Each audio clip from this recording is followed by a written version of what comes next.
Bueno, entonces la primera parte del análisis cuantitativo se refiere al análisis volumétrico. El análisis volumétrico, como sugiere el nombre, implica una medición de volumen, aunque no específicamente o no exclusivamente de volumen. En las mediciones de masa también están involucradas pero vemos que aquí está el fundamento. Creo que hay alguien que tiene el micrófono abierto también y estoy escuchando cuando pasa las hojas. Bueno, entonces el fundamento de los análisis volumétricos en general es que la concentración de la sustancia de interés que llamaremos analito se determina utilizando una medición de volumen. Básicamente, hay una reacción involucrada. Entonces, si recuerdan, sobre todo, pues teniendo en cuenta lo que van a hacer mañana el examen, en los cálculos con ecuaciones químicas es posible que uno de los dos sea el reactivo límite y que el otro se agregue en exceso. Digamos que el caso al análisis químico es muy similar. Hay una sustancia presente en una muestra que reacciona con algún otro compuesto. Entonces, básicamente lo que se mide es cuánto de ese compuesto se necesita para reaccionar con la cantidad de analito que hay en la muestra. Entonces, es una medición de volumen y de ahí viene pues el término volumetría. Es una medición de volumen.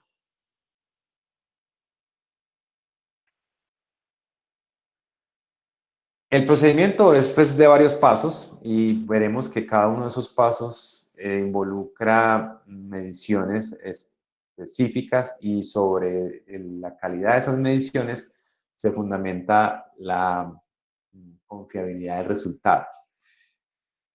El primer paso es disponer de un patrón de referencia. Es posible que ese patrón sea de una vez lo que nosotros llamaremos el valorante. ¿Se ve bien esa tinta? Es que traté de encontrar, seguramente blanco sería más apropiado, pero no negro. Sí, pero se ve bien. Se ve bien, bueno. Sí. Entonces, el valorante es la sustancia que se usa para la titulación. Entonces, la titulación, también conocida como valoración, es el proceso de añadir una solución patrón a una muestra para encontrar la concentración del analito. Entonces, vamos a tener pues, de una vez algunos términos: titulación, valoración, valorante o titulante, digamos que es el otro nombre con el que se conoce a la solución patrón. Entonces, la solución patrón no siempre es el valorante, pero es posible que el valorante tenga que haberse obtenido a partir de comparación con un patrón de referencia. Y con patrón me refiero a una sustancia que tiene una alta calidad analítica y, sobre todo, con una concentración conocida.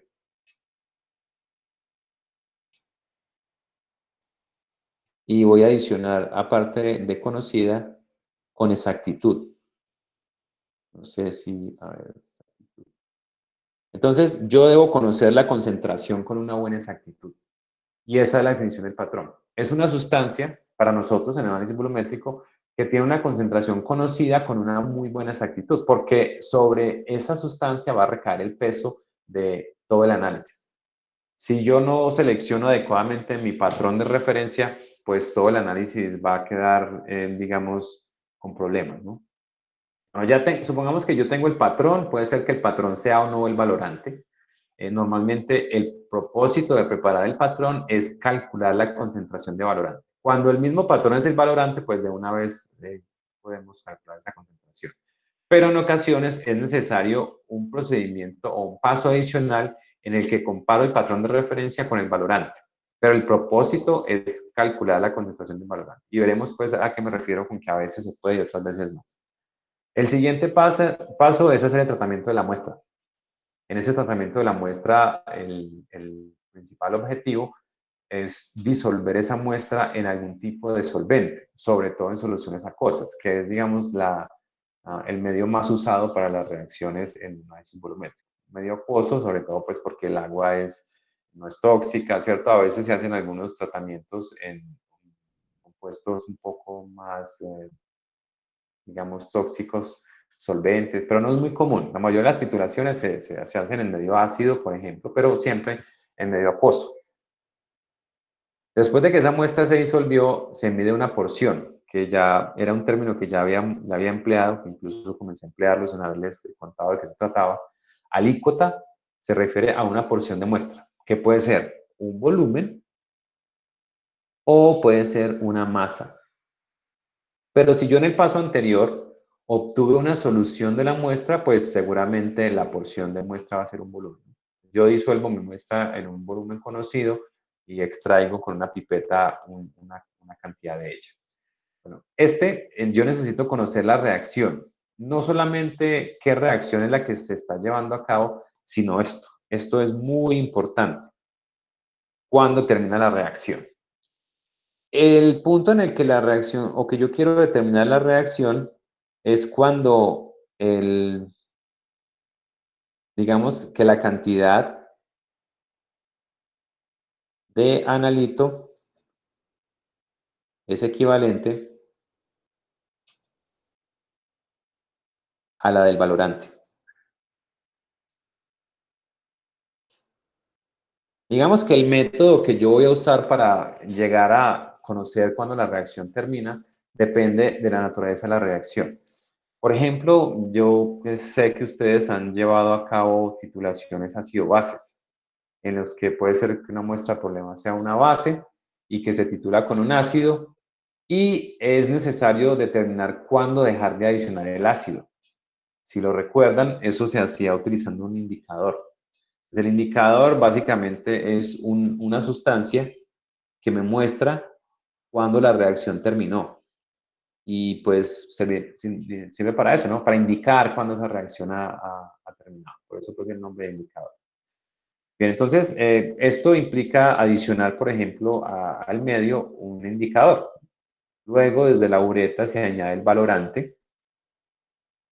Y cuando el indicador cambie, pues yo paro la adición y ya tengo los datos, ¿no? Tengo volúmenes, masas, bueno, todo esto, ¿no? Y a partir de eso, el objetivo principal es este, calcular la concentración del analito en la muestra.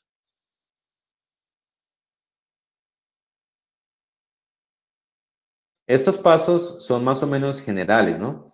En algunos casos se necesitan algunos pasos intermedios. Por ejemplo, hay que tener en cuenta que la muestra puede tener interferencias. Entonces, algunos de los pasos intermedios podría incluir una forma de deshacerse o minimizar el impacto de esas interferencias. Pero pues este es el procedimiento general. Preparar un patrón, disolver la muestra, sacar una porción de muestra, agregarle un indicador, añadir desde la bureta el valorante, parar cuando sea que el indicador lo diga, registrar los datos de volúmenes, masas de muestra, todo eso, y a partir de eso calcular la concentración. Digamos que la mayor dificultad que yo he visto está en este último paso, en cómo pasar de los volúmenes, de las masas a una concentración. Y pues en eso vamos a poner pues mucho énfasis y haremos algunos ejemplos y ejercicios para desarrollar esas actividades. Bien, ¿cuáles son los requisitos para que un análisis volumétrico pueda llevarse a cabo? Estos son los requisitos. El primero, la reacción debe conocerse. Debe conocerse la estequiometría de la reacción. Idealmente hay que conocer la ecuación química. Porque la ecuación química, recuerden que muestra la estequiometría, o sea, cuántas moles de uno y cuántas moles del otro reaccionan y qué cosas se producen. Entonces, lo principal es conocer la ecuación química que describe la reacción. Y eso pues hará que yo pueda tener como claro en qué proporción reaccionan mi analito con mi valorante. Esos dos son reactivos en esa ecuación química, el analito y el valorante. Este requisito pues es bastante lógico que la velocidad de reacción sea alta, porque si no yo adiciono de la bureta una gotica de valorante y si la reacción no es instantánea pues siempre habrá como un retraso y el indicador seguramente no podrá mostrarme exactamente cómo se lleva a cabo eso. La reacción debe ser completa en el punto final. El punto final, y aquí pues esto era una presentación de PowerPoint para saltar al punto final, Pero creo que me va a tocar buscar dónde era que saltaba esto, creo que era al final. Luego regresar. Bueno, el punto final es esencialmente el punto donde la reacción ha terminado. Y pues voy a hacer una comparación con el otro que se denomina el punto de equivalencia. A ver si creo que está aquí. No, mostrarlo el punto final. Mm,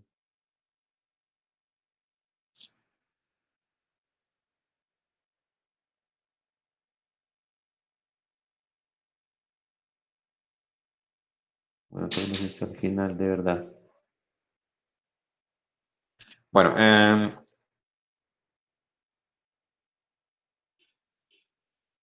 no lo encuentro.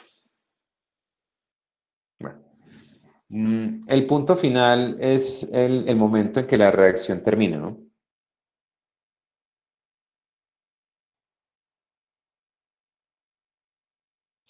Y ese punto final es el que me muestra el indicador. Hay una diferencia importante en el punto en que la reacción se ha cumplido estequiométricamente y el punto final. Pero eso lo veremos pues, más en detalle cuando lleguemos a la parte de neutralización. Pero, por ejemplo, cuando se hace una titulación de un ácido fuerte con una base fuerte, recuerden que en las titulaciones ácido-base, la característica de la solución que cambia es el pH. El pH cuando se adiciona un ácido o cuando se adiciona una base, pues se modifica a lo largo de la reacción. ¿A qué pH ocurre la neutralización de un ácido fuerte y una base fuerte? ¿Cuál es el pH de la solución cuando eso ocurre? ¿Lo recuerdan?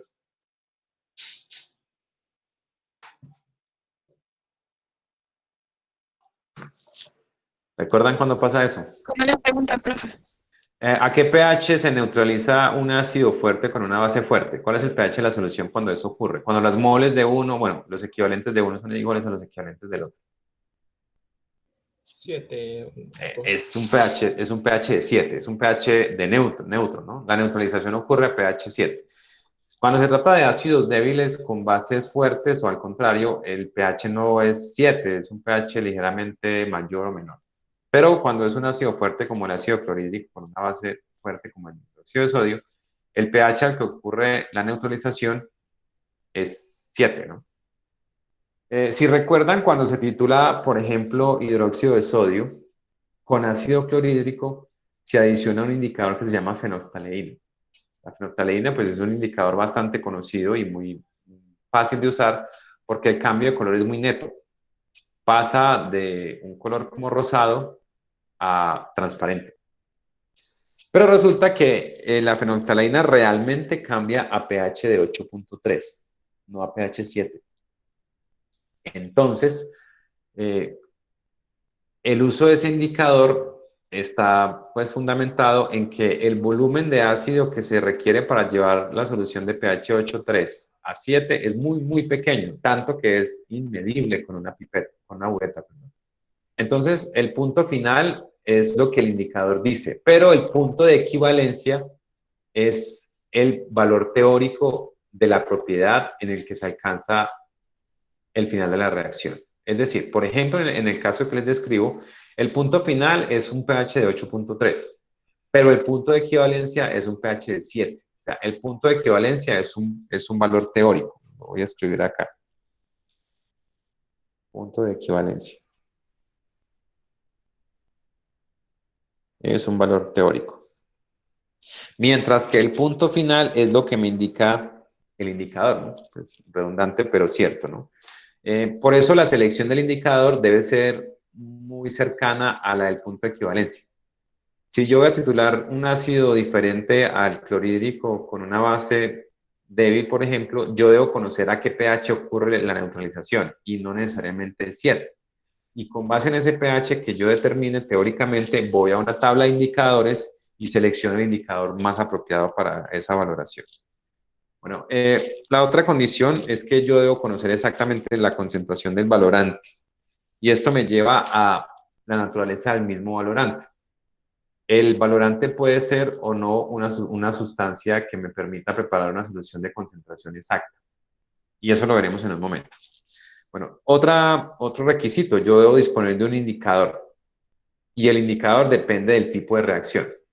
Hay indicadores ácido-base, indicadores para reacciones de oxidorreducción. Los instrumentos de medición deben ser los más exactos y deben estar calibrados.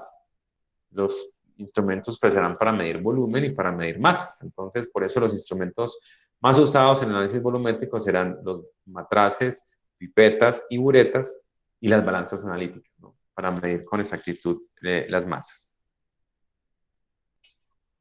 Estas son recomendaciones, no es que si no se cumplan no se pueda llevar a cabo un análisis volumétrico.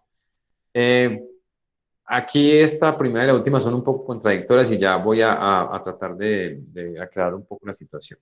Dice que el tamaño de la muestra debe ser grande. La conclusión o digamos que la razón para que esto sea así es que el volumen de valorante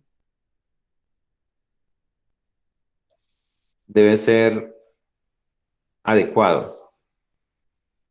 Y con adecuado me refiero a que no, perdón, a que no puede ser muy pequeño ni tampoco puede ser muy grande. Hay una recomendación en que el volumen de valorante esté entre el 20% y el 80% de la bureta o del volumen de la bureta. Es decir, si se está usando una bureta de 25 mililitros, el volumen gastado debe estar entre 5 mililitros y 20 más o menos. Entonces, un volumen más pequeño que 5 se considera pequeño, ¿no? Y un volumen mayor a 20 mililitros se considera un volumen grande, ¿no? Entonces, ahí está en que el volumen no debe ser ni muy pequeño ni muy grande. Y todas esas cosas están relacionadas entre sí.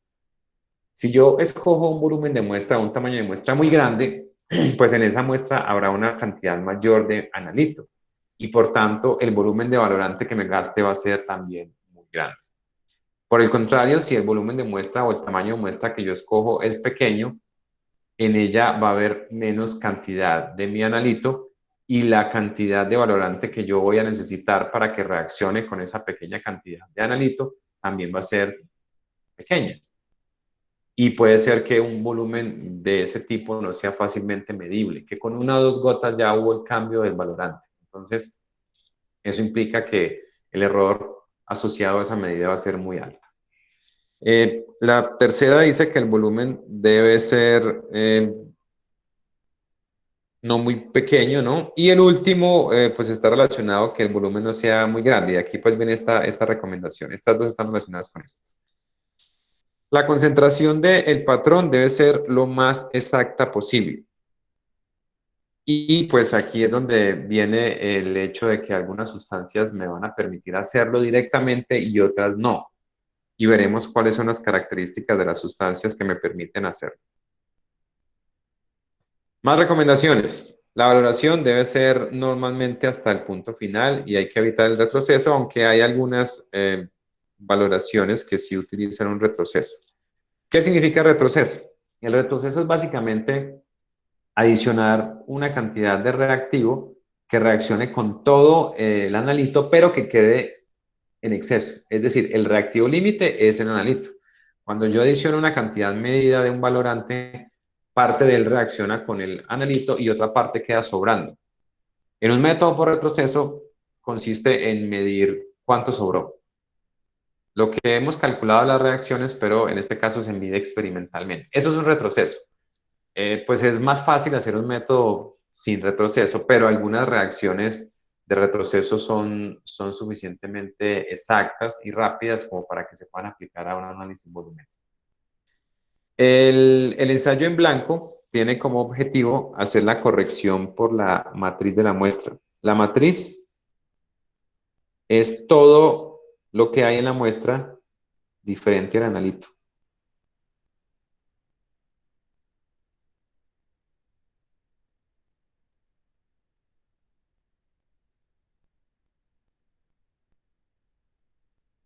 Es todo lo diferente que hay en la muestra que no es el analito. Está constituida por el solvente o por otros compuestos que están también con el analito.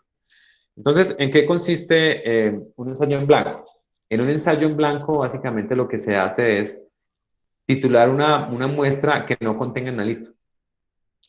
y de ahí yo tengo un volumen gastado en el blanco. Porque es posible que alguna de las sustancias que está en la muestra, que no es analito, también esté reaccionando con el valorante. Y como yo quiero cuantificar únicamente mi analito, pues entonces debo descontarlo. Entonces el volumen en blanco es básicamente para descontarlo o restarlo del total. De forma que yo puedo determinar cuánto volumen fue gastado por el analito. Entonces digamos que el volumen cuando de valorante gastado en una muestra se gasta en dos cosas. Un volumen se gasta con el analito y otro volumen se gasta con la matriz de la muestra. Entonces, si el volumen del ensayo en blanco me permite determinar cuánto se gastó en la matriz, el volumen gastado en mi analito será tomar el volumen que se gastó en la muestra y restarle el volumen gastado con el blanco. Entonces, digamos que esta va a ser nuestra ecuación de corrección. Cuando hay algo en la muestra que también reacciona con mi valorante, yo debo descontárselo. Entonces hago un ensayo en blanco. El ensayo en blanco consiste en preparar una solución lo más parecida a la muestra, pero que no tenga analito. Luego hago el procedimiento normal y obtengo el volumen que se gastó de la bureta con ese blanco. Así se llama la solución, el blanco. A la muestra ya le hice el análisis, entonces lo que hago básicamente es restarle del volumen que se gastó total con la muestra, restarle el del ensayo en blanco. Normalmente el ensayo en blanco es solamente una fracción de lo que se gasta con la muestra, son 1 o 2 gotas o máximo 1 mililitro. Pero entonces para eso se usa el ensayo en blanco, para corregir el efecto de otras sustancias que haya en la muestra que pueden dar lugar a una concentración más elevada de lo que realmente es. Por eso pues se resta, ¿no? La última recomendación es que cada titulación debe hacerse mínimo 3 veces. Y esto pues para, digamos, minimizar los efectos de errores experimentales. Cuando se hacen dos mediciones de volumen, si las dos están muy cercanas, pues está bien, pero cuando se hace una tercera, eso me permite, por ejemplo, descartar si alguno de los volúmenes fue por un error. Por ejemplo, la cantidad de muestra que medí fue diferente entre ellos, ¿no? Entonces, digamos que las repeticiones mínimas deberían ser 3, por eso las titulaciones en el laboratorio se hacen por duplicado, aunque pues en algunas partes no se hacen por duplicado, sobre todo por costos. En algunas empresas, pues van a encontrar ustedes que si se hacen titulaciones, se hacen una sola vez, porque pues eso implica menos reactivos que se van a gastar y pues eso reduce costos, ¿no? Pero pues eso es cuando ya la técnica está bastante, digamos, estandarizada y conocida y pues el resultado es repetible. Entonces, eso me permitiría llegar a ese punto de hacer solamente una titulación. Soluciones patrón. ¿Qué es una solución patrón? Pues una solución patrón es aquella en la que conocemos la concentración exactamente. Todo el peso de la exactitud del análisis recae en la preparación de la solución patrón. Es posible entonces tener una solución patrón que debe cumplir con estas características. Debe ser estable, es decir, que yo puedo medir su concentración una sola vez y en el transcurso del tiempo su concentración no va a cambiar. Entonces, esto pues limita los rangos de concentración en los que puedo preparar un patrón. Por ejemplo, el ácido clorhídrico es un gas, pero cuando está en solución entre 0,01 y 0,2 normal, molar, más o menos, es estable por días, por semanas, diría yo. Pero cuando se aumenta la concentración, por ejemplo, a 1 molar o más arriba, pues ya comienza a haber problemas de estabilidad, porque ese ácido, que es un gas, se puede escapar de la solución, lo que hace que la concentración fluctúe, sobre todo disminuyendo en el tiempo. Entonces, pues digamos que esto tiene implicaciones prácticas. Cuando yo estoy en un laboratorio y preparo mi valorante, lo preparo una sola vez, determino su concentración y de ahí hasta que la solución se acabe, lo sigo usando. No sería muy práctico que yo tenga que en el tiempo volver a determinar la concentración. En ocasiones es necesario hacerlo. Hay algunos que son reactivos, hay algunos que son, por ejemplo, que reaccionan con la luz. Entonces hay que guardarlos en lugares oscuros. Bueno, hay que tener una serie de recomendaciones. La mayoría de los métodos de conservación, o el más común de todos, es refrigerar.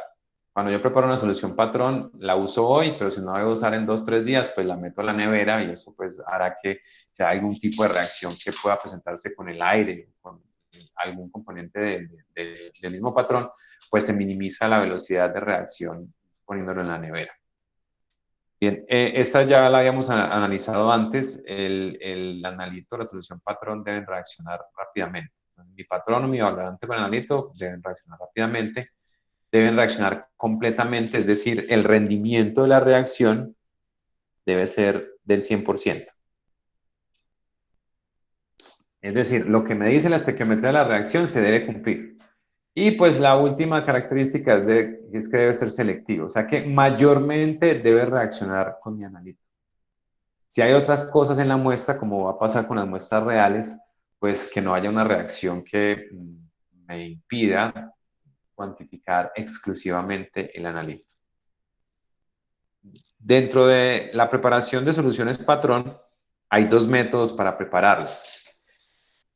Y no es que uno escoja el método, realmente la selección del método por el cual se prepara un patrón depende de las características de la solución o de la sustancia que voy a usar como patrón. Entonces, el método directo es simple, relativamente. En el método directo, básicamente lo que se hace es pesar una cantidad exacta de la sustancia. Se disuelve en un solvente y se lleva a un matraz volumétrico y se afora. ¿Sí? Recuerdan que dentro de algunos ejercicios que hicimos hace un par de semanas, preparándonos para el examen, decían, describa el método de preparación de las siguientes soluciones.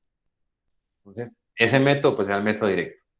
Es medir una cantidad de la solución, disolverlo en un poco de solvente, transferirlo a un matraz y en ese matraz diluirlo bien o disolverlo bien y luego aforar.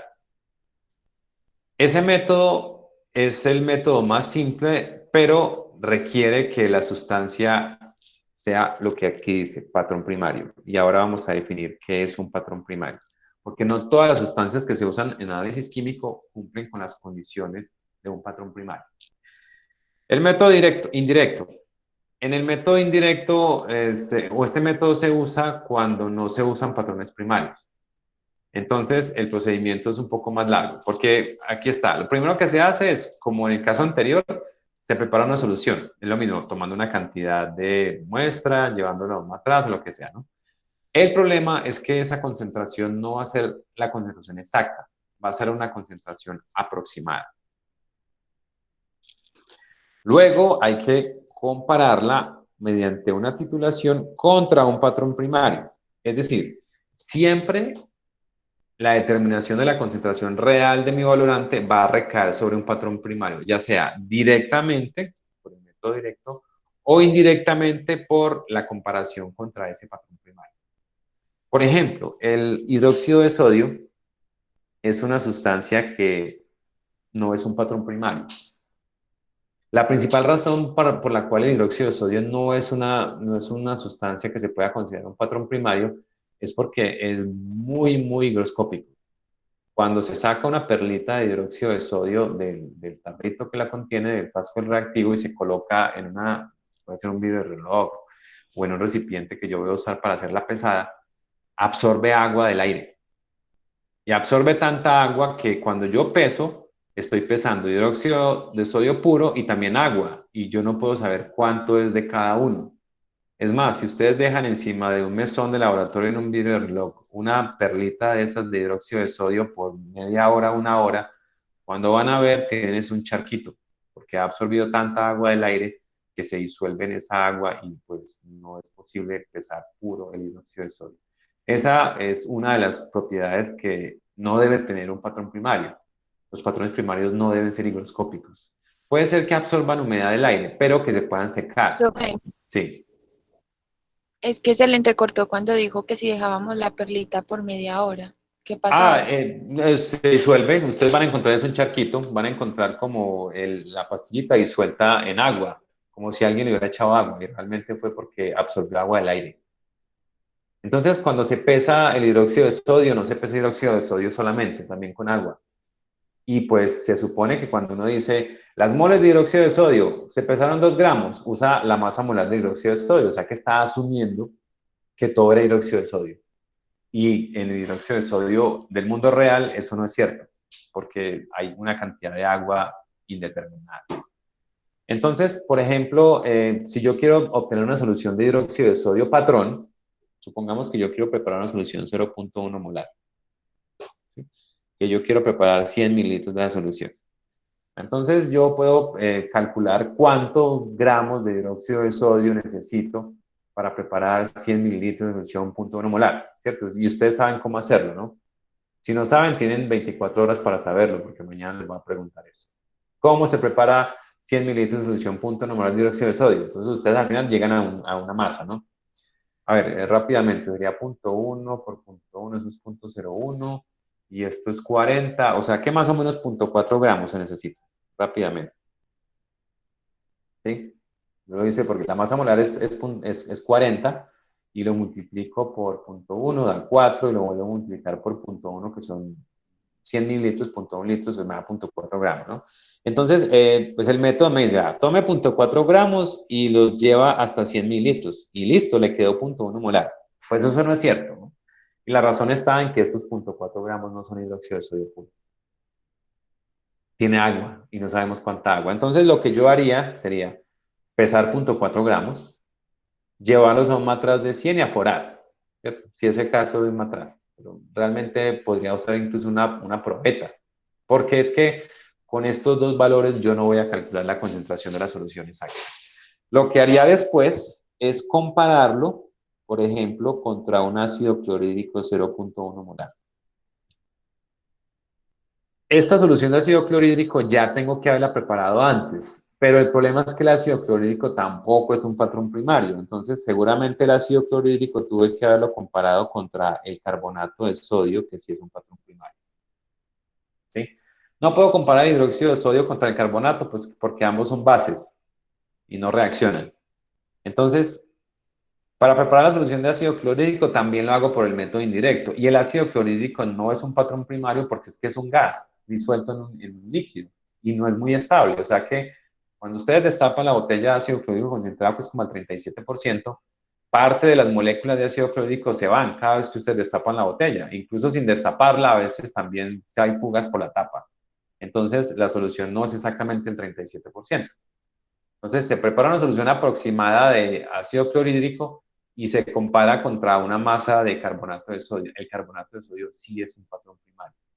Entonces, con base en una reacción entre estos dos, es decir, en una titulación, yo determino la concentración exacta del ácido clorhídrico. Y luego puedo usar ese ácido clorhídrico para determinar la concentración exacta del hidróxido de sodio. Entonces, la única solución que se prepara por el método directo es la del carbonato de sodio. Tanto la del ácido clorhídrico como la del hidróxido de sodio se preparan por el método indirecto. Entonces, en resumen, en el método indirecto se prepara una solución de concentración aproximada, basado pues en los cálculos, tampoco vamos a usar pues una masa de 1 gramo, ¿no? Alrededor de 0.4. Se prepara la solución de la concentración más o menos cercana a lo que la queremos. Y luego, comparándolo contra un patrón primario, se determina su concentración exacta. Entonces, los dos métodos son estos. El método directo se usa cuando la sustancia es un patrón primario. Y es muy fácil, ¿no? O sea que lo ideal sería trabajar con patrones primarios, pero es que a veces los patrones primarios o no existe un patrón primario para la reacción que yo quiero. Entonces, lo que hago es preparar una solución que no sea un patrón primario y luego valorarla para determinar su concentración exacta. Y de esa forma, pues, puedo llevar a cabo un análisis volumétrico. ¿Cuáles son los requisitos de un patrón primario? Aquí hay una lista de ellos. Esa sustancia debe tener una pureza alta y conocida. Por eso, cuando ustedes van al frasquito de reactivos de, por ejemplo, del carbonato de sodio, que es un patrón primario, el fabricante les dice, miren, la pureza de este es del 99,5%. Eso es una pureza muy cercana al 100% y conocida, está en la etiqueta de ese frasco. Debe tener una estabilidad atmosférica y esto implica que, por ejemplo, no reaccione con el aire. A veces hay algunas sustancias que reaccionan con el aire y pues eso implicaría realmente una dificultad porque se prepara en una concentración determinada y a lo largo del tiempo de almacenamiento su concentración va a ir disminuyendo porque está reaccionando con el aire. Pues se puede minimizar, tal vez trabajando en una atmósfera diferente en la que no haya oxígeno, por ejemplo. Pero digamos que eso lo hace bastante complicado. Debe ser posible secarlo. Si yo tomo esa sal y la meto a la estufa, que no se descomponga. Porque es que todo lo que está expuesto a la atmósfera tiene agua. No tanto como el hidróxido de sodio, pero es posible que al secarlo pues sea posible obtener el compuesto puro. Debe tener un peso equivalente alto. Esto significa que su peso molecular debe ser elevado para que la cantidad de el que tenga que pesar no sea muy pequeña, porque ya tendría errores en la balanza cuando haga la pesada. Ya habíamos hablado de esto, que no sea higroscópico, es decir, que no absorba agua de la atmósfera y que tampoco sea eflorescente. ¿Saben qué es eflorescente? ¿Alguien sabe?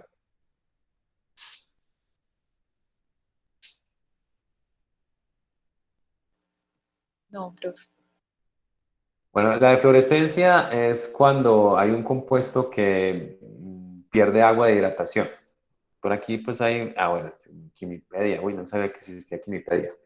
Aquí se da fluorescencia, propiedad que poseen algunos minerales de perder su agua de hidratación o agua de cristalización por exposición al aire para transformarse en un hidrato inferior o un sólido anhidro. Por ejemplo, aquí está este que es el acetato de sodio. El acetato de sodio, en su forma convencional, tiene 3 moléculas de agua, pero cuando se expone al aire, pierde esa agua de hidratación. Entonces, ¿cuál es el problema con un compuesto que haga esto? El problema con un compuesto que haga esto es que cuando yo calcule la masa de que él, no sé si uso esta masa molar o uso esta, y la diferencia está en 3 veces 18 en gramos, ¿no? Entonces, si pierde agua de hidratación, no es posible determinar cuál es exactamente la masa molar, porque al final va a tener una mezcla de algunos gramos van a tener 3 moléculas de agua, otros 2 y otros ninguna. Entonces, eso no me permite calcular la concentración exacta. Entonces, no debe ni absorber agua ni perder agua de hidratación. Porque algunos compuestos vienen en sus hidratos, pero sus hidratos son estables. Entonces, cuando yo vaya a calcular la concentración de una sustancia o de una solución preparada con una masa determinada, pues le sumo una molécula de agua porque estoy seguro que tiene solamente uno. Pero si el compuesto pierde agua, no tengo ni idea de cuánto usar. Bien, debe ser soluble en el medio de la reacción porque pues, la reacción debe ser posible homogenizarla, ¿no?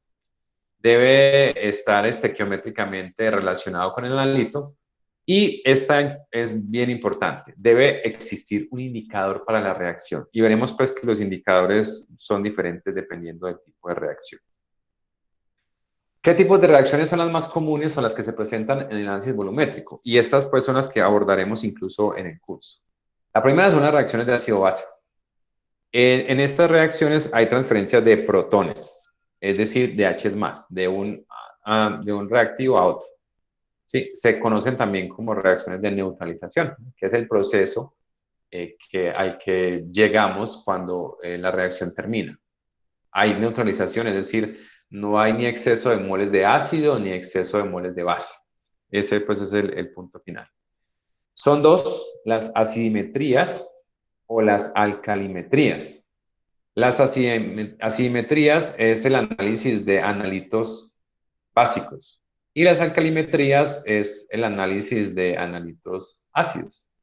Básicamente el nombre lo da el valorante. Entonces, las bases se analizan con ácidos. O sea que cuando se utiliza un ácido para titular se llama una acidimetría. Cuando se utiliza una base para titular se llama una alcalimetría, ¿no? Álcalis, que es el otro nombre pues, de los ácidos. Dentro de este, por ejemplo, están el análisis de bases, la determinación de carbonato de sodio, es una simetría, perdón. En las alcalimetrías, análisis de ácidos, por ejemplo, la determinación de ácido acético en un vinagre, es un análisis de ácidos, se llama una alcalimetría. Los indicadores pues deberán reaccionar a ese tipo de cambios. El segundo grupo son reacciones de precipitación. En este caso se producen compuestos de baja solubilidad o ionógenos débiles, ¿no? Recuerden que pues, fue el tema de la semana anterior en los que el producto de solubilidad o la constante del producto de solubilidad es muy baja para esos compuestos. Entonces, lo que se cuantifica no es la masa de precipitado, sino el volumen necesario para que ocurra la precipitación. Y aquí pues, hay una diferencia importante con los métodos gravimétricos. En un método gravimétrico, como veremos más adelante hacia el final del curso, lo que se mide es cuánto precipitado se produjo y se pesa ese precipitado. Un ejemplo de una técnica de precipitación es la determinación de cloruros. Los cloruros se pueden titular añadiendo plata. Lo que ocurre entonces es que se forma el cloruro de plata, que es un compuesto insoluble y precipita. Entonces no es que yo mida cuánto cloruro de plata se formó, sino lo que mido es cuánto volumen de esta solución fue necesario para reaccionar con todo el cloruro. Si estoy ante eso, entonces se trata de una técnica volumétrica de precipitación. En la técnica gravimétrica lo que yo haría sería medir cuánto de esto se produjo. Y pues es fácil porque como esto es insoluble, pues el método a rasgos generales pues implica eh, filtrar la solución donde está este y pesar ese filtrado, pesar cuánto de ese cloruro de plata se produjo, ¿no? Digamos que en términos descriptivos ese es el método, ¿no? Aunque pues hay algunas limitaciones en cuanto a cómo llevar a cabo esa filtración. Bien, el tercer tipo de reacción es la formación de complejos. Se forman entonces complejos de coordinación o compuestos de coordinación. El valorante normalmente es una base de Lewis. El más usado es el ácido etilendiamino tetracético, conocido como ETA. Y pues el ion metálico pues pueden ser varios, por ejemplo, el ion calcio. Entonces hay un complejo que forma el ácido etilendiamino tetracético, el ETA, con el calcio. Se mide entonces el volumen de este necesario para acomplejar a una cantidad dada de calcio. Cuando esto ocurre, entonces estamos ante la formación de un complejo. Entonces, diferencias con el anterior. Este es un compuesto insoluble, mientras que el complejo es soluble. ¿Sí? Es la diferencia entre una reacción de precipitación y una reacción de formación de complejos. El compuesto que se produce en la de precipitación es insoluble y el compuesto que se produce o el complejo en la formación de complejos es una sustancia soluble. Otro gran grupo de reacciones que se pueden usar para análisis volumétrico son las de oxidorreducción o redox. En este tipo de reacciones hay transferencias de electrones. En las de neutralización había transferencia de protones o de H más. Aquí hay una sustancia que se oxida y hay una sustancia que se reduce. Recuerden que la oxidación es perder electrones y la reducción es ganarlos. Entonces, es posible que el valorante, por ejemplo, sea un oxidante y que esa oxidación la esté produciendo en el analito. Por ejemplo, el análisis de hierro se puede llevar a cabo con permanganato de potasio. La reacción sin balancear básicamente nos da la oxidación del hierro de 2 a más 3 y la producción de manganeso más 2. Hay otras cosas ahí pues, que no están involucradas. Por ejemplo, a la derecha no vemos lo que pasó con el oxígeno, pero bueno, eso llegará un momento en que vamos a balancear la ecuación. Pero básicamente el permanganato de potasio es un agente oxidante que está provocando la oxidación de hierro, de más 2 a más 3. Entonces, yo lo que mido es el volumen de una solución patrón de permanganato de potasio necesaria para producir la oxidación de todo el hierro. Y en ese caso estaría ante una reacción de oxidorreducción volumétrica, ¿no? Porque estoy midiendo la cantidad de... Entonces, en resumen, los tres tipos de reacción son de neutralización o ácido-base. Tenemos las de precipitación y las de formación de complejos. Y tenemos las reacciones de oxidorreducción. Esas pues son las reacciones más empleadas en análisis volumétrico. Ahora, ¿cómo es que soy capaz de determinar cuándo la reacción terminó o cuándo se llevó a cabo la reacción completa? Pues nosotros usaremos digamos que en los métodos tradicionales, usamos métodos visuales. Porque es posible, por ejemplo, creo que ustedes lo hicieron, realizar una titulación ácido-base utilizando un medidor de pH. Entonces se hace una curva de titulación y se mide cuánto volumen de ácido fue necesario para llegar al punto de inflexión de la curva y todo eso. Pero esos son métodos instrumentales. Aquí en este curso vamos a ver los métodos tradicionales, que es utilizar indicadores visuales. Esos indicadores visuales básicamente producen un cambio apreciable en la solución. Y con cambio apreciable, por ejemplo, un cambio de color, una formación de un precipitado, o por ejemplo, esos son los más comunes, que cambie un color o que se forme un precipitado o que se forme una interfase, aunque esos indicadores son menos comunes. Que yo note un momento en el que se produce algún efecto en la superficie. Sí, pero estos digamos que son el más común es que haya un cambio de color. Otro pues es que haga que la solución no era turbia y llegó un momento en que se enturbió la solución. La selección del indicador depende del tipo de reacción. No es lo mismo un indicador ácido base que un indicador para una de óxido-reducción o un indicador para formación de complejos. El mecanismo de acción es ligeramente diferente. Entonces comenzamos con esto, ¿no?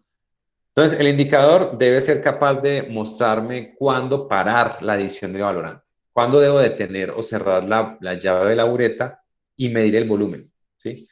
Y aquí está digamos, la frase más importante a la hora de seleccionar el indicador. El punto final debe coincidir con el punto de equivalencia. Y ya les había dado la diferencia. El punto final es lo que el indicador me muestra y el punto de equivalencia es el valor teórico en el cual la reacción ocurre. Y se llama equivalencia porque se cumple este principio, que los equivalentes de analito son iguales a los equivalentes del valorante.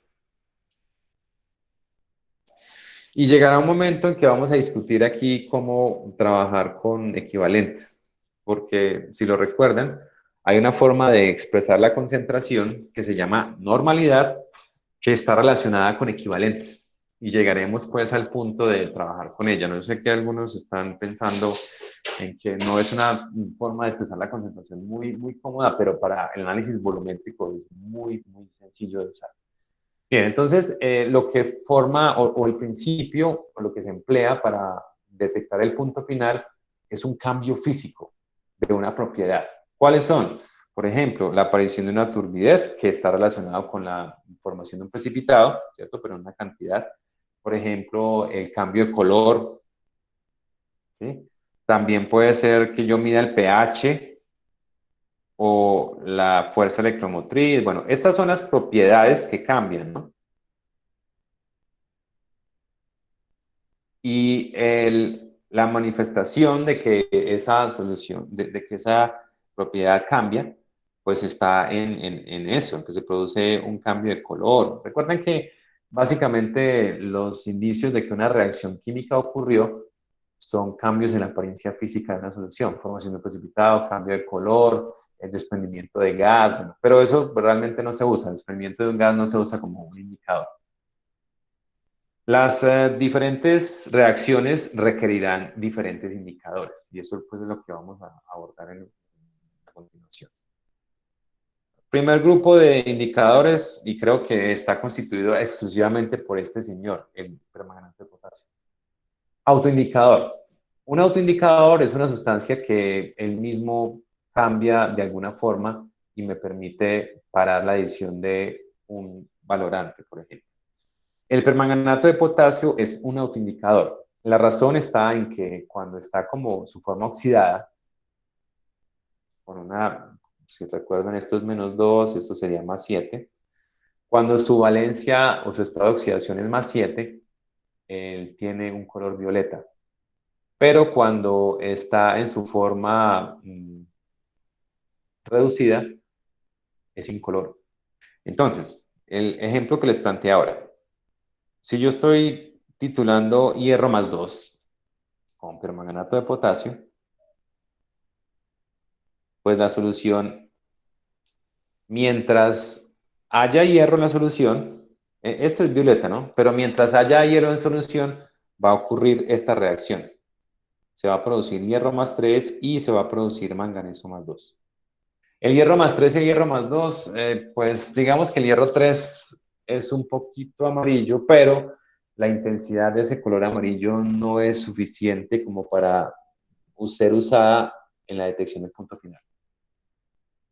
Es decir, yo puedo decir que el hierro no cambia de color, que el hierro más 2 y el hierro más 3, el cambio de color es tan imperceptible que no lo puedo usar como indicador, pero el del permanganato sí.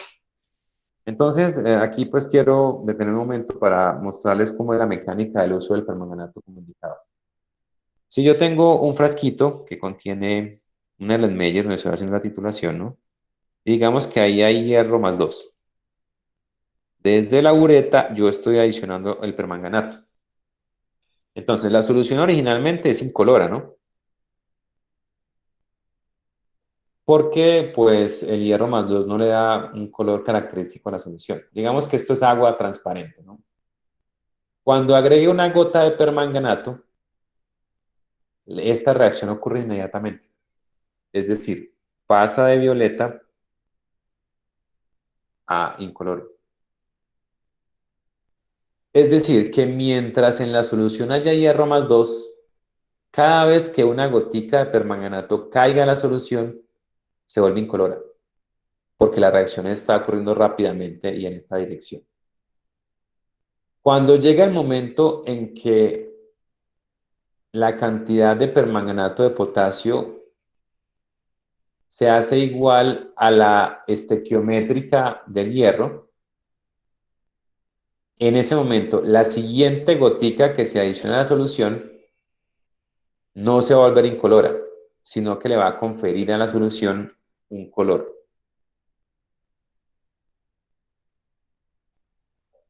Es decir, cuando lleguemos al punto final, ya en la solución no va a haber hierro 3 y lo que va a ocurrir es que el exceso de permanganato va a pintar la solución violeta. Esto es por el exceso de permanganato. Entonces ahí está pues mostrado cómo es que el indicador funciona sin otra cosa. O sea, es un autoindicador. Mientras haya hierro más 2, la reacción ocurre y el permanganato va a simplemente pintar un momentico la solución de violeta, pero al mezclarse bien, la reacción ocurre y se vuelve incoloro. Mientras la cantidad de hierro no sea la estequiométrica del permanganato y siempre haya más hierro que permanganato, la solución va a ocurrir. Entonces, ¿qué va a pasar? La solución se va volviendo, va aumentando la cantidad de hierro 3 porque la reacción también, y pues siempre habrá permanganato, pero como manganeso más 2. El manganeso estará con manganeso más 2 y va a aumentar su concentración. Pero cuando ya se acabe el hierro 2, el exceso de permanganato va a pintar la solución de violeta. Y esta pues es una de las prácticas que hay planteadas en el curso. Es la primera de oxidorreducción. El permanganato no es un patrón primario porque tiene varios problemas. Uno de ellos, el más importante, es que reacciona con el aire.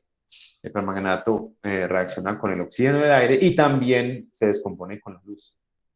Entonces tiene varios problemas por los cuales no es un patrón primario. Pero tiene esta ventaja, que si es no necesitamos un indicador adicional. El mismo permanganato sirve de indicador. Este pues es el autoindicador y creo que es el único que yo conozco. ¿Cómo funciona un indicador ácido-base? Los indicadores ácidos-bases son compuestos que tienen una estructura diferente dependiendo del pH. Y esa diferencia en la estructura pues origina una coloración diferente. Este es uno que ustedes conocen, el naranja de metilo. El naranja de metilo, cuando está en medio básico, tiene esa coloración amarilla. Pero cuando se adiciona ácido, miren lo que sucede. Este nitrógeno de acá, en medio de los dos anillos, se protona, o sea, sus electrones no enlazados, estos, son capaces de reaccionar o de atrapar un protón, un H más, y se convierten en esto. Ese pequeño cambio en esto, o sea, mientras esté este doble enlace, no sé cómo está su química orgánica, pero hay una resonancia que de este anillo se puede pasar a este. Por ejemplo, este enlace viene acá, y este, bueno, hay resonancia entre los dos anillos. Y eso hace que la estructura completa tenga una coloración amarilla. Pero con la adición de este protón a este nitrógeno ya no hay resonancia entre los anillos, si mucho solamente en un lado y acá, separadas. Entonces, eso hace que esta estructura absorba radiación diferente a esta. El efecto es que esta se ve amarilla y esta se ve roja. Entonces, miren que en medio básico, este compuesto tiene una estructura y en medio ácido tiene otra. Esto origina entonces que el naranja de metilo pueda ser usado como un indicador ácido-base porque los protones son los que originan esos cambios en su estructura. Esto ocurre a un pH determinado. Por ejemplo, para el caso de el naranja de metilo, el pH al que ocurre esto es más o menos alrededor de 3.8, 3.7. Por encima de 3.7, perdón, 3.8 es amarillo y por debajo es rojo. O sea que ácido o base, o medio ácido o medio básico es relativo a cada indicador. Por ejemplo, para la fenolftaleína, medio básico es por encima de 8.7 y medio ácido es por debajo de 8.7. No, 8.3, perdón. Entonces, digamos que la selección del indicador depende del pH al que yo quiero, el que yo quiero determinar, ¿no? Si quiero ver el cambio en la reacción que ocurre a pH 3.8, pues mi elección será el naranja de metilo.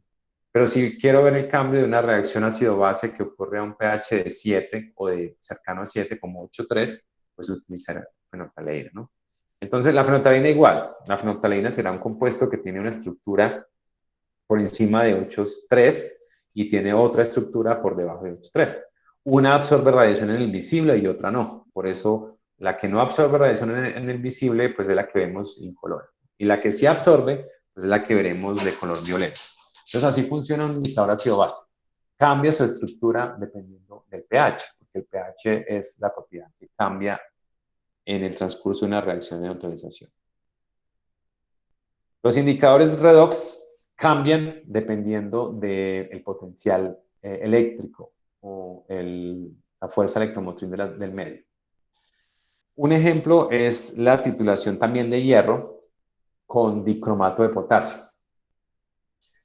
El dicromato de potasio es este, y este es el sulfato ferroso amoniacal, que es una sal que da hierro, ¿no?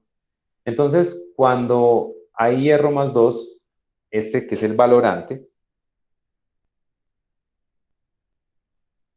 cae a la solución y reacciona oxidando el hierro, de la misma forma que lo hace el permanganato, ¿no? Pero el permanganato de potasio no es un patrón primario y el dicromato sí. El dicromato sí se puede obtener en alta pureza, se puede secar, es decir, cumple con todos los requisitos para ser un patrón primario. La reacción, como pueden ver, se debe verificar en medio ácido. Entonces, digamos que hay un pequeño cambio en color, pero no es muy nítido. El dicromato es como amarillo, pero pues la intensidad de ese amarillo depende de la concentración de dicromato. Y este cromo 3 es verde. O sea que la solución se va tornando cada vez verde mientras haya hierro, ¿no? Cae una gota de permanganato, pero de dicromato, que es el valorante, la reacción ocurre y la solución se va pintando como verde, ¿no? Pero no es suficiente porque cuando ya no hay más hierro 2, la siguiente gota le va a añadir al verde un amarillo. O sea, esto es una cosa muy difícil de ver. Un verde, pues ya saben ustedes que el verde es combinar un poco de azul con amarillo, ¿no? Y si le agregamos un poquito más de amarillo, eso da un verde, no sé, un verde menos azul y más amarillo. O sea, no es un cambio muy nítido que se pueda ver.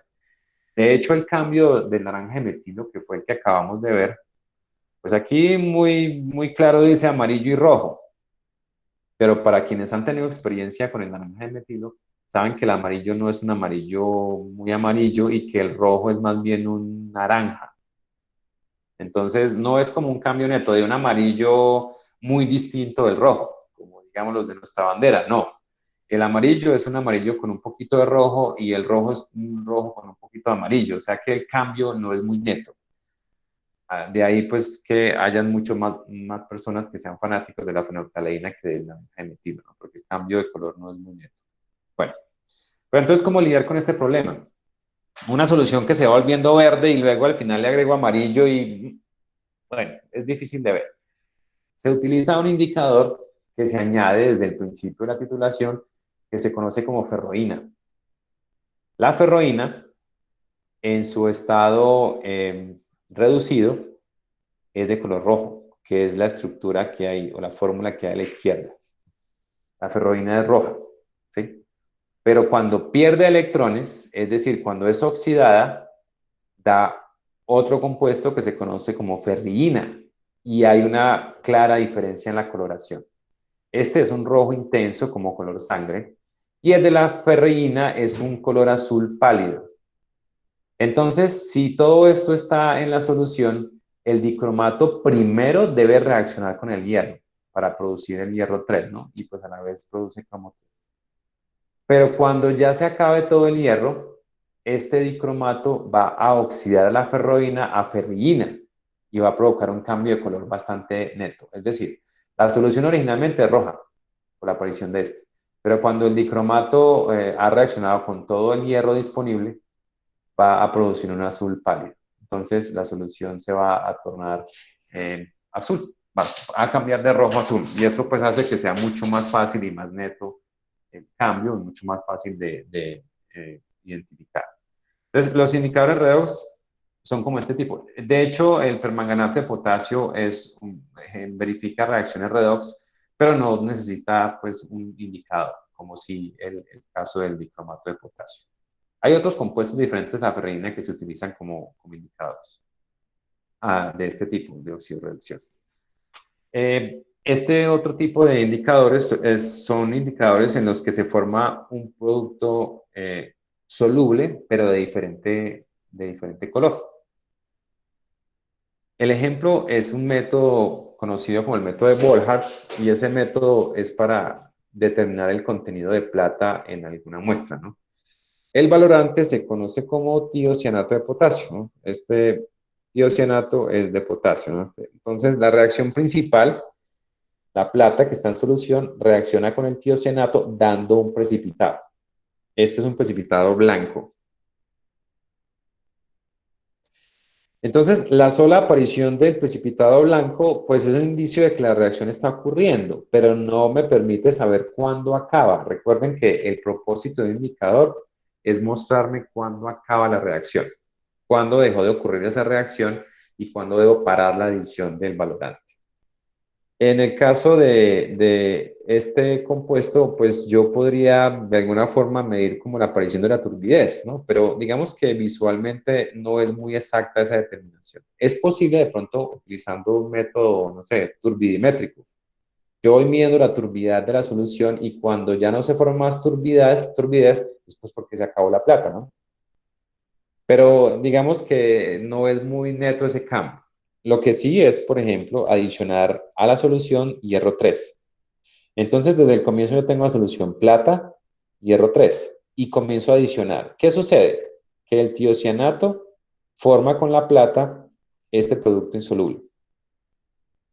Y cuando ya se acaba la plata, ese tiocianato se combina con el hierro 3 para dar este complejo, que es de color rojo. O sea, es incoloro acá y luego aparece rojo. Entonces, cuando yo estoy adicionando el tiocianato, mientras haya plata, esta reacción no ocurre. Y ahí es donde hay pues un análisis que se debe hacer de si se puede o no usar una reacción como indicador. La razón por la que ocurre primero esta y luego esta está en las constantes de formación de los dos compuestos, tanto de este como este. La constante de formación de este la podemos medir en términos del KPS, ¿no? Y la constante de formación de este compuesto lo podemos medir en términos de la constante de complejo, porque eso es un complejo soluble, ¿no? Lo que sucede es que el KPS o el producto de solubilidad es muy pequeño y este compuesto es muy insoluble. Es decir, la constante de formación de este es mucho más grande que la de este. Significa que el tiocianato primero reacciona con la plata y solo cuando ya se haya acabado la plata es que reacciona con el hierro para formar el color rojo. Entonces, pues digamos que este cambio es muy neto. Estaríamos ante una solución que inicialmente es incolora, ¿no? Cuando se comienza a adicionar el tiocianato se va poniendo turbia por la presencia de este precipitado incoloro, perdón, blanco. Pero cuando ya se acaba la plata, la solución cambia a un rojo muy fácil de ver por la formación de este complejo. Entonces, esta es una forma muy práctica de determinar cuándo el tiocianato reaccionó con toda la plata. Porque un pequeño exceso de tiocianato reacciona con el hierro. Lo que sí es necesario es que la cantidad de tiocianato necesaria para reaccionar con este hierro sea mínima, ¿no? Para que no haya necesidad de hacer una corrección de ensayo en blanco. De lo contrario, sí hay que hacer un ensayo en blanco, porque el mismo indicador necesita un volumen de tiocianato. Y el volumen entonces total sería el volumen de tiocianato gastado con la plata más el volumen de tiocianato gastado con el hierro 3. Entonces yo debo de alguna forma calcular cuánto se gastó acá para descontarlo, ¿no? Y eso pues implica la preparación de un blanco. Este diría que es un caso bastante específico y único. Este quinto método es la desaparición del color de la sustancia que se valora, ¿no? Cuando se hace la titulación del cobre en medio amoniacal, el cobre forma con el amoníaco un complejo que tiene un color azul intenso.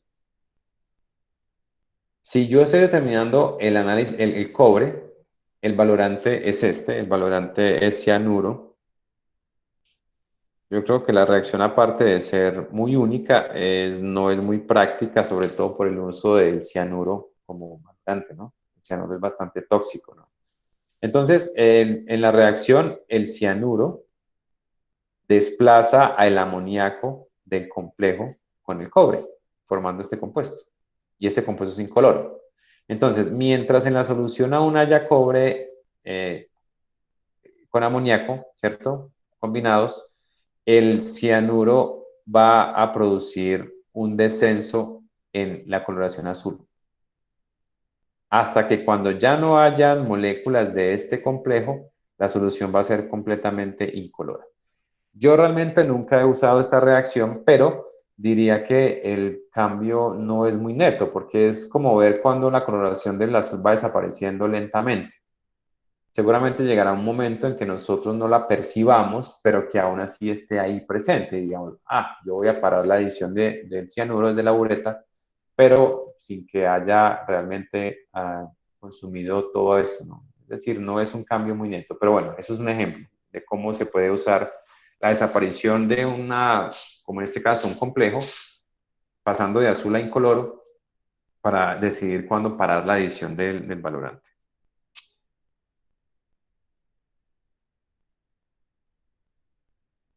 Este sí lo vamos a usar. De hecho, es una de las prácticas que se ha seleccionado dentro de las que sí se podrían hacer, dentro de las 4 que estaremos planteando para hacer, y es el análisis de cloruros utilizando el método de Moore. Es tan importante esta reacción que nos permite analizar lo que vimos la semana pasada. Bueno, entonces, esto es una reacción de precipitación, como pueden ver. El analito es este. Este es el analito. Mi muestra tiene cloruro. Y el valorante es nitrato de plata. De ahí pues proviene la plata. El nitrato de plata es completamente soluble. Entonces, si la molaridad del nitrato es 0.1, pues 0.1 será la molaridad de la plata. Se forma un producto insoluble con el cloruro, es el cloruro de plata. Pero pues a medida que la reacción avanza, la cantidad de cloruro de plata va aumentando. Entonces cada vez hay más cloruro de plata, cada vez hay más.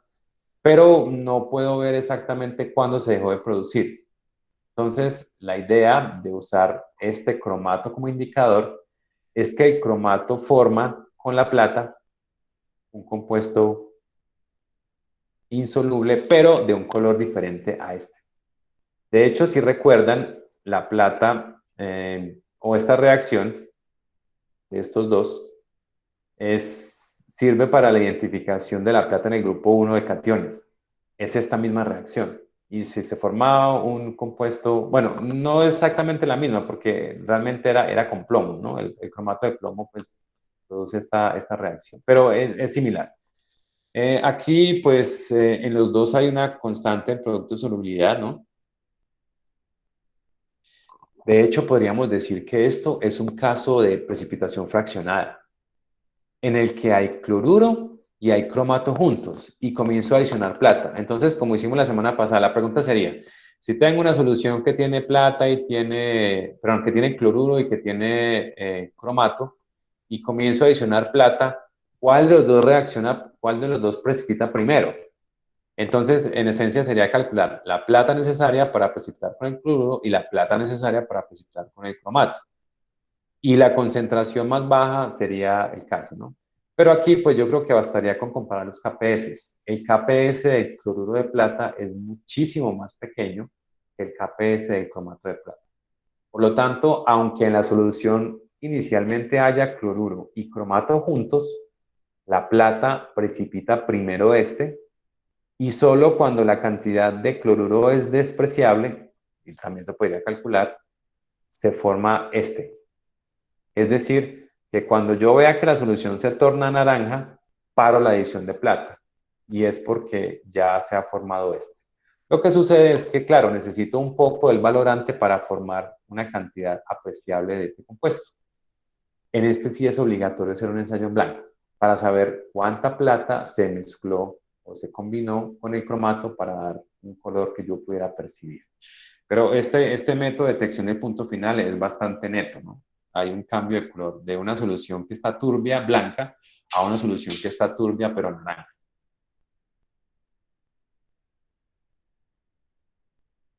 El último método de detección del punto final es hasta que aparezca una turbidez. Y este método lo vamos a analizar. No lo vamos a usar realmente, pero lo vamos a analizar teóricamente. No lo vamos a hacer en el laboratorio. Es el método del análisis de cianuro. Este es mi analito, el cianuro. Y la plata es el valorante. Entonces, no necesito adicionar un indicador adicional. La razón es simple. Cuando la plata se adiciona, se combina con el cianuro para dar este complejo, pero este complejo es soluble. Sin embargo, cuando se está haciendo la adición de plata y ya no hay más cianuro, pues esta reacción no ocurre, pero ocurre una reacción en la que el producto de esta primera reacción, lo pueden ver acá, reacciona con el exceso de plata y forma un precipitado blanco. Entonces, esta reacción es bastante simple de seguir, ¿no? Porque mientras haya cianuro, la solución no va a tener turbidez, porque este es soluble. Pero cuando el cianuro se acabe, esta plata reacciona con este que se produjo la primera vez, aquí está la reacción, y forma un precipitado blanco. Entonces, la adición de la plata o de la solución de nitrato de plata, que es la que se utiliza como patrón, se pararía cuando ya se observe que aparece un precipitado o una turbidez blanca. En ese punto se para la adición de valorante y se anota el volumen. Entonces, en general, la detección del punto final depende del tipo de reacción. Si es ácido base, pues será una sustancia que cambie de color frente a un cambio de pH por un cambio en la estructura dependiendo del pH, ¿no? Si es de oxidorreducción, pues será una sustancia que se oxide o que se reduzca. Si es de formación de precipitados, tal vez sea un segundo precipitado que se forma o un complejo que compita con ese precipitado y que me permita ver cuándo ocurrió la reacción. Pero en general, la detección del punto final implica encontrar el punto de equivalencia de una reacción. Por eso, pues, estos métodos han sido estudiados y se ha encontrado que estos compuestos son los que sirven para esas reacciones principales. Entonces, la próxima semana ustedes van a comenzar a analizar los indicadores ácido-base porque comenzaremos con los métodos de neutralización. En los métodos de neutralización utilizaremos indicadores como el naranja de metilo y la fenolftaleína, que cambian de color dependiendo del pH. En esencia, la idea es encontrar el punto de equivalencia de una reacción y que debe coincidir con el punto final del indicador. Y eso pues es lo que ustedes van a hacer la próxima semana. ¿Qué preguntas les han surgido hasta este punto?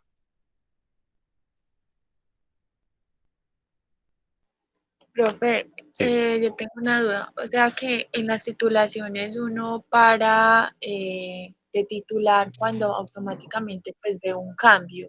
sí. Porque a veces sucede eso que una sola gotica puede ser hasta un exceso. Entonces, Sí, de hecho, por eso las concentraciones de los valorantes no son tan altas, porque el problema de una concentración muy elevada de valorante es que en una gota hay demasiado compuesto que puede sobrepasar el punto final muy rápido. sí, Yo hay sé que, veces donde, ¿cómo?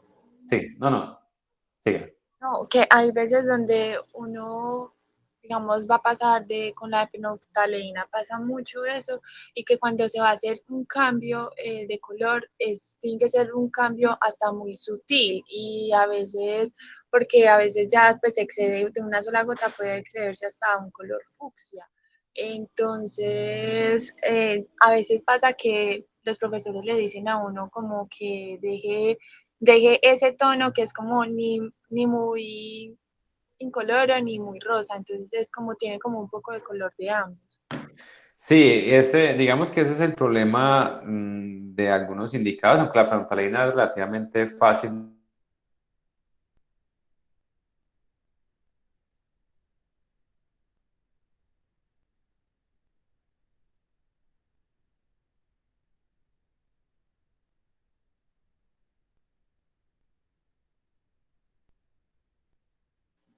Profe, se le entrecortó.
Ah, hubo como un corte de electricidad donde vivo, entonces por eso se salió. ¿Me están escuchando? Sí, profe. Bueno, sí, hubo un corte de electricidad todavía, entonces me tocó conectarme el celular. Sí, el problema con los indicadores es que en algunos el cambio no es demasiado neto y requieren de experiencia en el uso.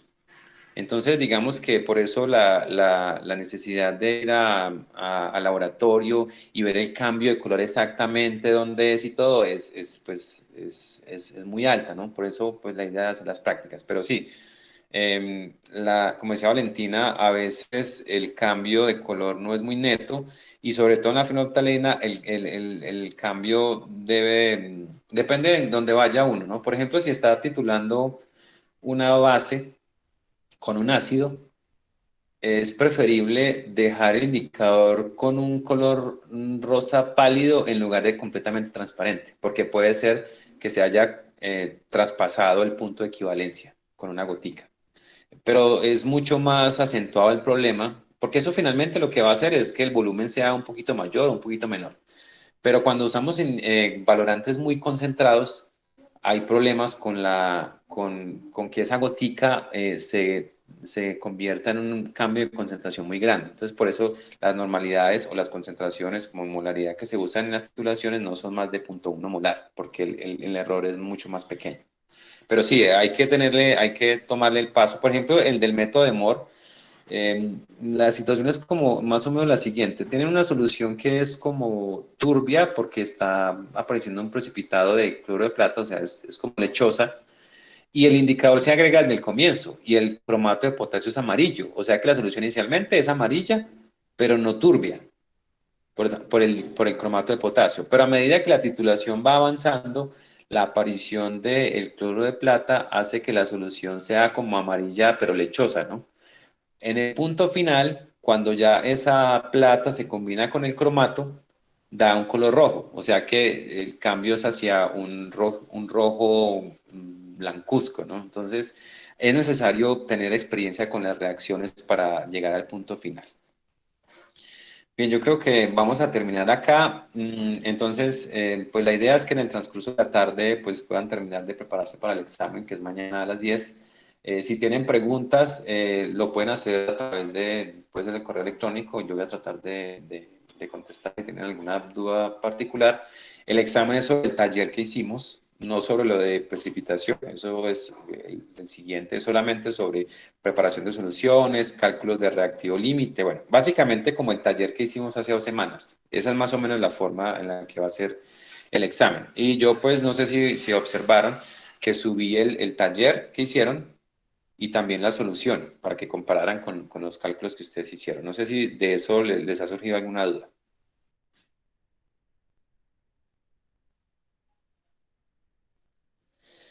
Bien, entonces mañana tenemos el examen a las 10. Espero pues que todos puedan estar conectados, cumplidos a esa hora. Entonces estamos en contacto y que tengan un feliz resto de día.